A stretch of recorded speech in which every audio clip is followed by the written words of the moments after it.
As many of you know, I received a small scholarship to Midway University to play tennis.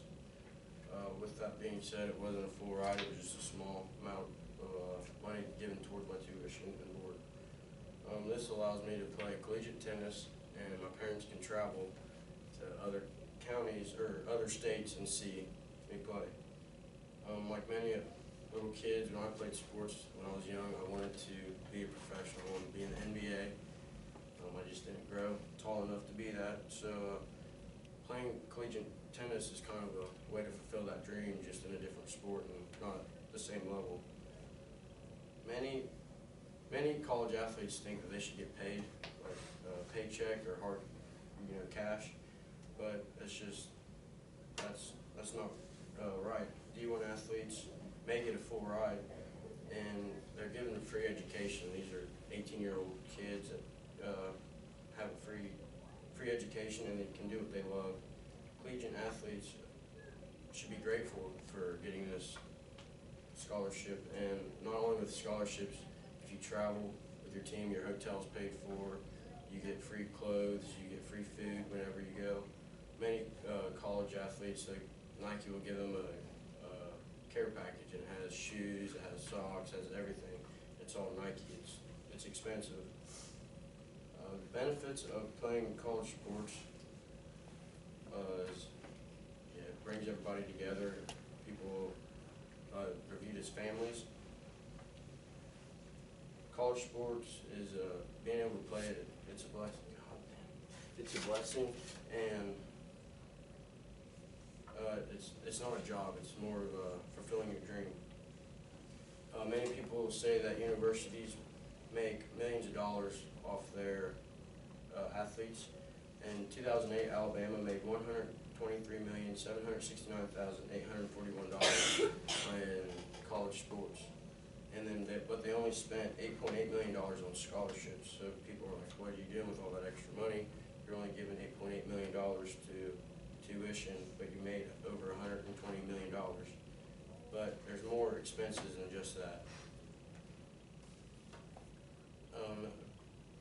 According to Thailand of Money.com, if a student athlete were to get paid $100,000, they would owe $23,000 in federal taxes. They would also owe $6,000 in state taxes.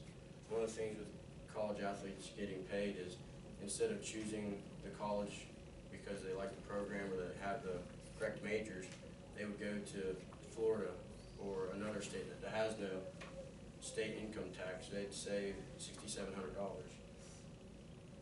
Many people believe that colleges get rich, like I said, off of sports, but out of that $123 million of revenue, Alabama only made $500,000 in 2008.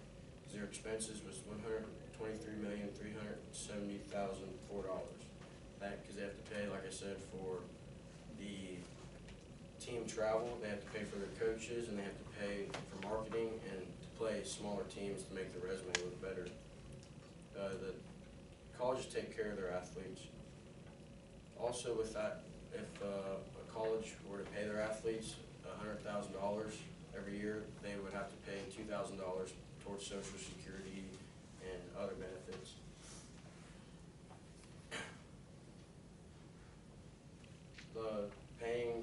If you pay student athletes, the sports will become more individualized, such as they'll see their teammates as money instead of teammates. They'll say, "Hey, he's making $50,000, and I'm only making $20,000, and I'm better than him." It would make teams clash more. I believe that collegiate sports is a blessing, and not everybody can do that. Everybody wants to play sports growing up, but not everybody can. College is more of to learn a trade to benefit society and not make millions of dollars while playing.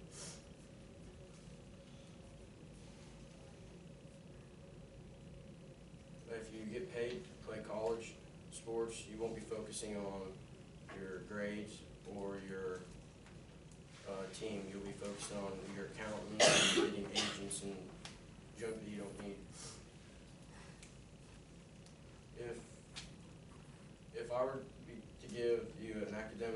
athletic scholarship, you should be grateful and make the most of that opportunity and not feel entitled to get more than what you have.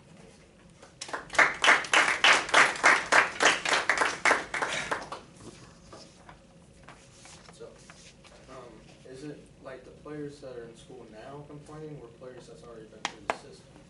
both. EA Sports used to have NCAA basketball, football games. Former players wanted compensation for being in the game. Their names were not being used, just their jersey numbers.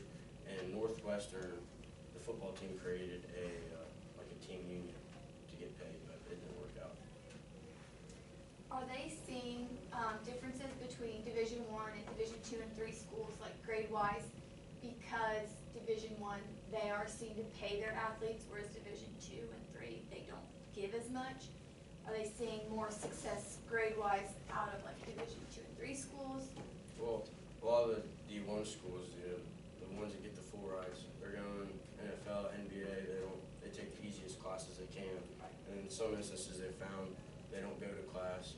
They barely have a 2.0 GPA, or they'll pay somebody to have the grade. So it's hard to tell. Do you think an alternative, instead of like being paid for sports, you could put that money towards like your tuition or something like that? Do you think that would be an That's what a alternative? scholarship is.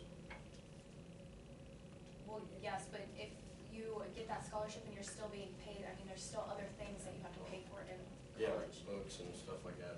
That's what, if you get a full tuition, will cover your book fees, your board, your food, everything. That's how it should be. Instead of giving you a check, you can spend it on anything, drugs, alcohol, instead of just your tuition.